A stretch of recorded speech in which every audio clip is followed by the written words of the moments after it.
Hey everybody, happy 2025. I'm Larry Little. And I'm Melissa Jackson. And welcome to Crossing the Line, a podcast where we talk about, Wait just a minute, it's 2025. It is 2025. Happy New Year. We're doing things differently. Yeah. We are, you're right. Remember we talked about it, we've taken last year. That's right. We are, and we're excited about it. Guys, we are excited about what's happening in 2025. Very excited. We have a new venture that we're standing up. Yes. And we're so excited about it that we wanted to literally change the name of this podcast. So let's start today. Let's do it. So from now on, we're going to change the podcast from Crossing the Line. The new name is going to be RelationShifts. Now, that's kind of a weird word, I know, but I want you to think about it for a minute. Relationships, not relationship, because we're going to be talking about relationships, right? But why relationships, Melissa? Yes, relationships being one word, because it takes little shifts in our relationships to make them better. That's right.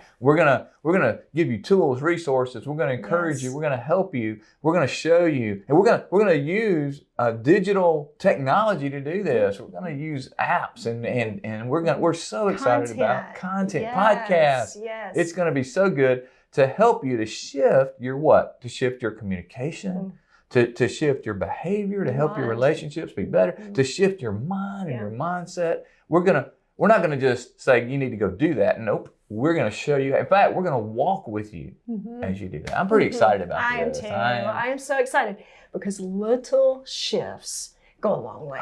Little shifts make a difference, and that is so good. So welcome to RelationShifts, a podcast where we talk about relationships and little shifts in your life that truly make a difference in the relationships with those you love, you care about, you work, you live with.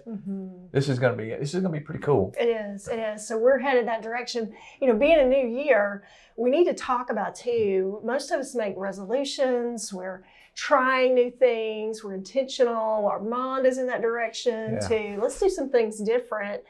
And, you know, we probably made some goals, made some resolutions, and, you know, stats tell us we're not going to keep those most of the time. Yeah, I don't believe in resolutions. Not at all. No, I don't believe in them, and I don't like them. So you didn't make any? I didn't make any. Not even try? I didn't even try. I didn't make a resolution at all because, and you know, I wrote about this on the email that we send out. And it's called, you know, Larry's Leadership Moments. For now, we may change that too, right? Who knows what we're going to change? One thing but anyway, I wrote about it because every year, I see this over and over again. People make all these big resolutions, right? And you were right. The data says you're not going to keep. What do you have? About 80% chance of not keeping that. Then if you that's just in the first 3 months. People generally, you have an 80% chance of breaking your resolutions in the first 3 months. So you're not going to do it. By the end of the year, you have like single digits. It's hard. It's hard. You know, I think there is a place for goals. There's a place for, you know, thinking about that, establishing that, trying to help, you know, give you that direction. But, you know, the in and out, the daily discipline, you know, a goal, it doesn't accomplish that. Right. I'm not anti-goal. Goal doesn't create that action, does it? Right. No, and I'm not anti-goal. I'm not. I get that. I'm totally aligned with you on that, right? I'm just anti-resolutions because I think we sit around and we make these things. We really don't have a plan to follow through many times. We just, so what they are really good intentions. You know, we have good thoughts and good intentions and you know, we don't have the fortitude, we don't have the ability or the what we need to follow through, the tools to follow through. So behavior. Right. So instead, let me give you an example. Can I walk down this track and then you can share what I do instead. Like I think back about in 2024, what didn't work so well for me? What happened in 2024 that I would like to do differently, right? You know, what are some changes? True. But then I take that and I try to put that into just a small relationships, into a small shift in my behavior. So for instance, I would like to think back, I don't think I always had the wisdom and decision making with others that I wanted. Now, why is that? Why is it just because I'm stupid? Well, I mean, maybe, but I hope there are other reasons, right? I mean, I hope that I could figure out how I could make better decisions. So I think about that and I think, so what I'm going to do in 2025 is I'm going to do little things, little shifts, so that I can make better decisions, so I can have more wisdom in my life. And I'm going to focus on that for the year. And I'm going to focus on listening better. I'm going to focus on slowing down my decision-making process. I'm going to focus on looking at the full picture before making decisions with just partial, information. Or, I mean, all kind of things that come to my mind that I can add to as the year goes along. And therefore, it's more fluid. It's right. It's not a resolution that, whoop, he broke it. No. This is a fluid.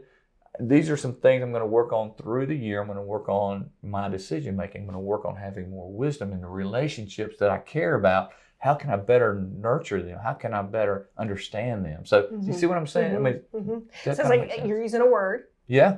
So your word is wisdom. That's right. My word is wisdom. Okay. Yeah. And so you're going to let that word kind of steer you and try to come back to that to kind of create some accountability, or in different situations or using wisdom. That's 100% it. And take that word and kind of focus on that, learn about that. And then I don't beat myself up when it's February, when it's March, and I haven't, like for instance, what I'm not going to do is say, I'm going to take a course on wisdom in the first quarter. I'm going to take a course on decision making the second quarter. I'm not doing any of that. I'm saying I'm going to look for ways to increase my wisdom. Well, I love that. So, as we look for ways to increase things, let's jump into some pieces around our relationships. And what are some things, some pieces, and some words that we think we need to focus on as we think about making shifts? Yeah, I think it's really important to let's take just a sec to define what are we talking about here with relationships. I just used the word fluid. All relationships are fluid.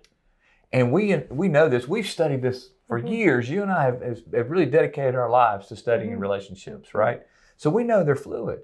We know it's not that, I've solved this puzzle and now, I have a great relationship and I don't have to do anything else. No more investing. And as soon as you do that, your relationship starts to die, right? If you're not growing, you're dying. There's no such thing as being stagnant, because if you're stagnant, the relationship is dying. Yeah, different seasons of relationships, yeah.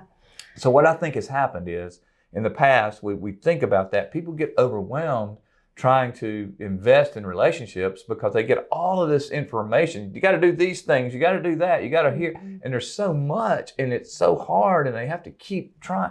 But they get overwhelmed, and they just give up, or they just get, I'm going to focus on other things. And so we thought, the reason that we're changing our name and moving into the ventures, what if we could help you to have shifts that you could do, much like I talked about with the word, little things that you could do to help improve your relationship. Manageable things.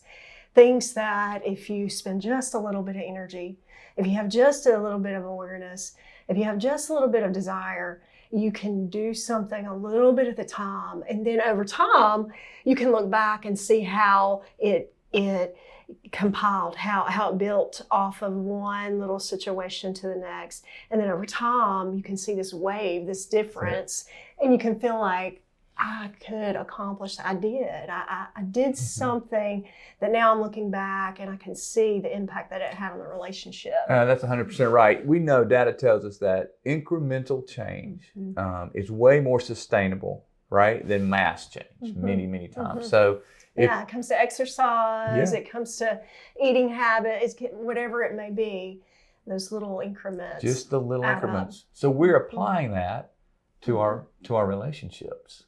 What small changes can we make that will help us in our relationships without it being overwhelming and everybody's busy and I don't have time to go, I can't go through this huge, school. I can't go through, I don't have the time. It's big course. Masterclass. Yeah, I don't have time for masterclass. I'm trying to raise children, or I'm trying to work and invest, and every spare minute I want to invest in my significant other or whatever.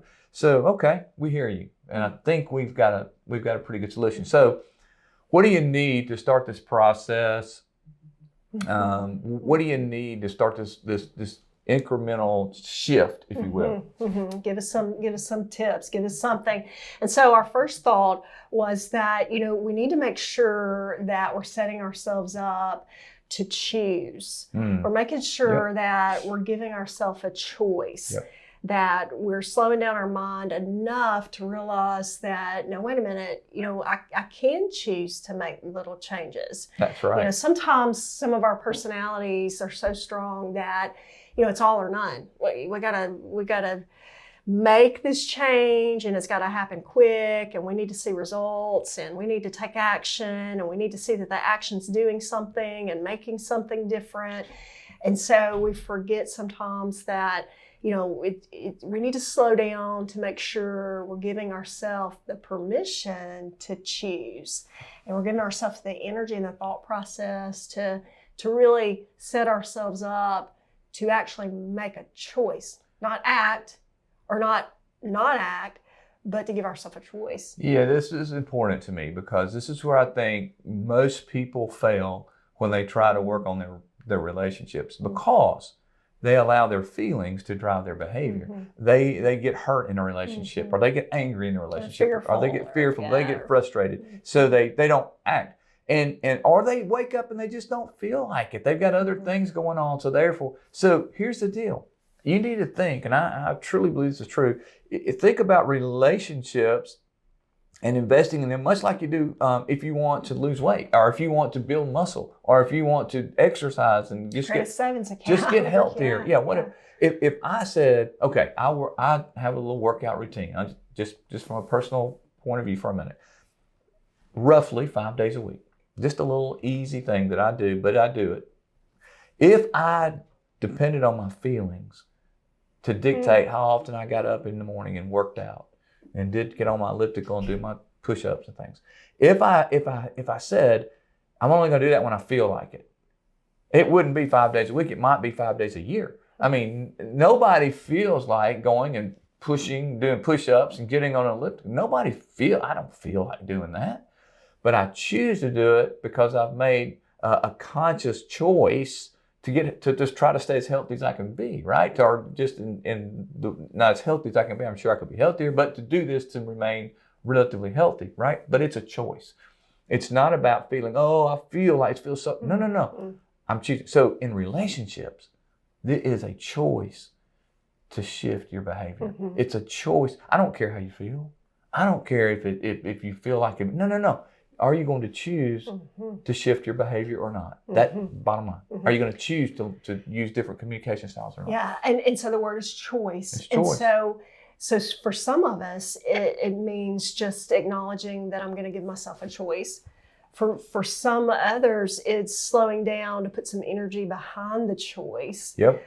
For some, it's I'm not going to jump to action. I'm going to just take some time and reflect on the choices I'm going to make. So there's little nuances, little edges to choice, but we want you to be aware. Are you giving yourself? Are you taking the time to make sure you're making the opportunities to have a choice? Are you choosing? And it's a cognitive thing. Are you choosing? All right. So let's say, yes, I want to shift my relationship. What's next? I want to shift. I know I need to, and I'm going to choose to. What's next? Capability. So we're going to say our second word here is capability. And I think that's so important because I can choose to do it, but if I don't have the skill, if I don't have the tools, I'll give you here. Let's go back to exercise for a minute. All right, I'm going to choose to exercise. I want to get on the elliptical every morning. I want to get on the mat every morning. I want to use the ball. I want to do these things. So I get ready and I choose and I get up and I'm choosing, but I have no elliptical, I have no equipment, I have no mat, I have no, I may have the best intentions. I want to do it. I'm choosing to do it. But if I don't have the capability, if I don't have the tools, if I don't have the skills, if I don't understand what kind of exercise should I do? What is best for me? What fits into my life? What fits into my life? What can I do? Where I am in my health. Thank you. Yeah. For me, I know I'm not getting in a car and driving to the gym. It's just me. So I have to have the equipment in my house, just a little simple. But I have to have that in order to be. I have to have that capability in order to be. So, in relationships, we've got to have the capability, and what that means is we got to have the skill. We got to know how to assess the people that we're in relationships with. How do they communicate? I got to know how to shift. I can't just say I want to, or I'm shifting in the wrong direction. It's important in relationships to shift in the right direction. Yeah, and we want you to have the tools or the tool to start. We don't want you to have a whole toolbox of all these different tools that can be overwhelming and you don't know which one to pick up first or which one to use. We want you to have a little tool. You're going to have it, We want you to have something. It's kind of like, and for me, I need to get my mindset every morning. I have something that I read every morning, and it's a one-pager. And it is thought-provoking for me. And it gives me, it's a tool for me. It's not a book. I'm not reading a chapter. I'm not reading several pages. Wish I could do that. I don't have time at this season of my life. But the one little page helps me frame my mind so that I can do what I need to do to get myself in the place that I need to for my day. It's the little tools. So with the capability of recognizing and knowing, I don't need all these tools, but I do need something. Yeah, that's exactly right. And that's a beautiful analogy because guess what? We're going to help. We're going to help you through relationships.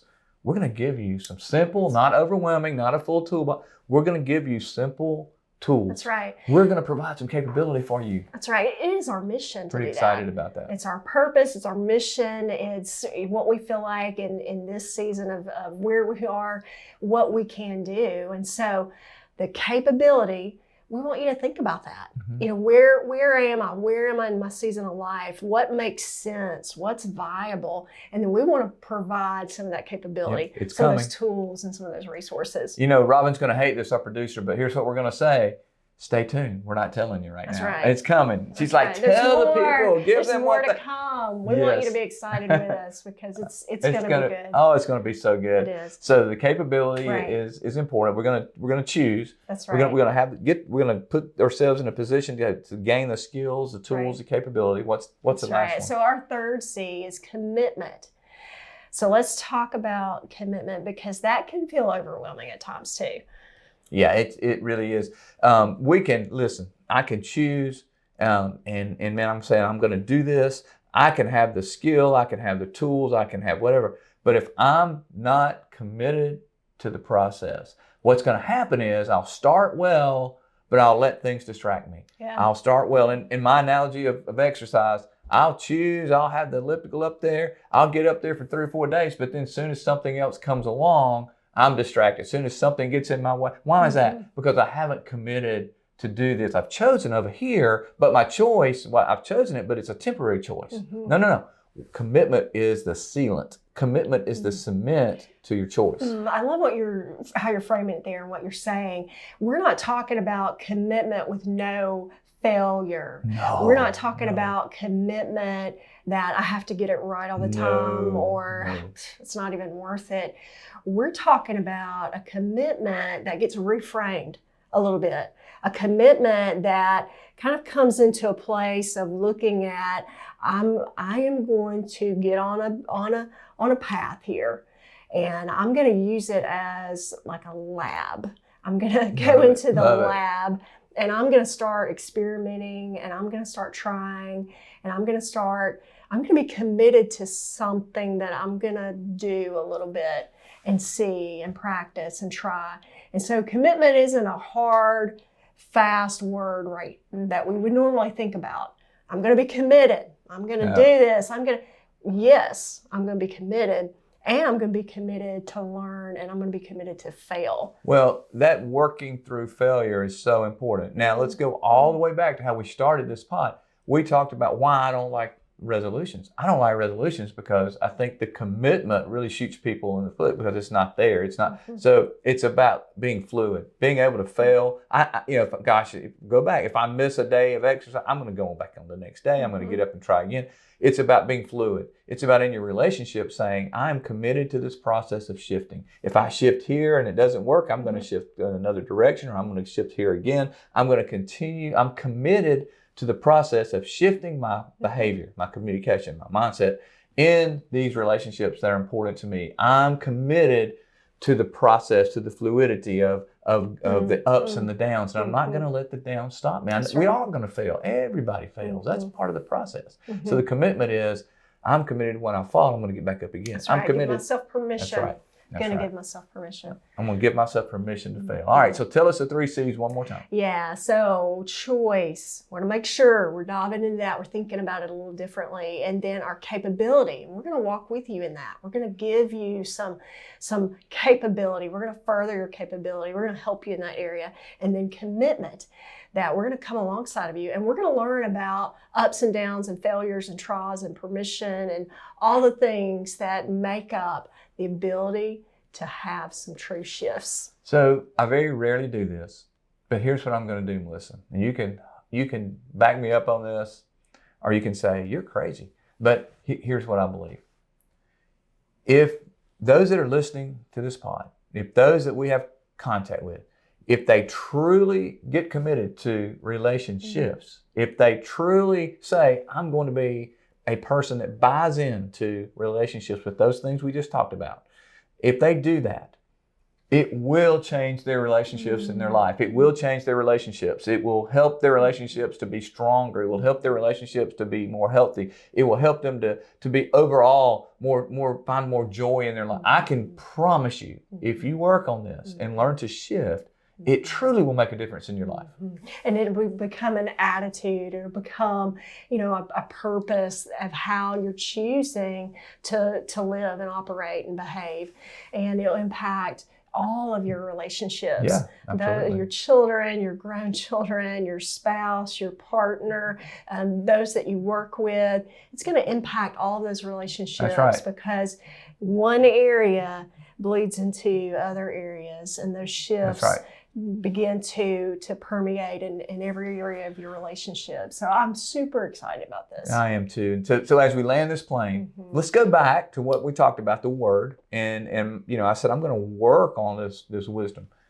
What if we challenged our listeners? What if we challenged them for their word? And to think about in 2025, just think about relationships. Think about shifting your behavior. Think about shifting your communication, shifting your mindset. Think about what your word's going to be. And that becomes their word. Yeah, I think. That becomes your word. So we want to challenge you. We want your word. We want you to consider. We'd love for you to think and allow your word to be RelationShifts. RelationShifts is the word that I'm going to use to guide me, not resolutions, but a word to give my attention to as I step into 2025. Ooh, that's good stuff. I'm excited. I can't hardly wait. And, I do know we're making a lot of changes. You know that, right? I love that. We're going to change. We're going to bring things to them that we've not brought before. But some things are worth keeping. And some things we don't want to change because they're so good. What could that be? Well, I just think it would be so sad to change the dad joke at the end of the podcast. I mean, sad. Everybody loves it. You love it. Robin loves it. You beg for more. Larry, please tell us the dad joke. So, did that happen? Maybe not. I don't know. Maybe it did. I can't remember. All right, but I want to close with a dad joke today. Are you ready? I must do it. Okay, are you guys ready? Here we go. Are. All right, We're ready. First dad joke. Because we've been talking about getting off to a good start and having good things happen, and you need that. So here you go. What do you get when you cross a 4-leaf clover with poison ivy? What do you get when you cross a 4-leaf clover with poison ivy? What is it? A rash of good luck. There it is. We'll take it. We'll take it. Hey, thank you guys for joining us. We are excited about this new year, and we're excited about walking with you through the relationships in your life. We look forward to being together again. Thank you for listening. You go and make a difference in the lives of those you love. Live with and lead.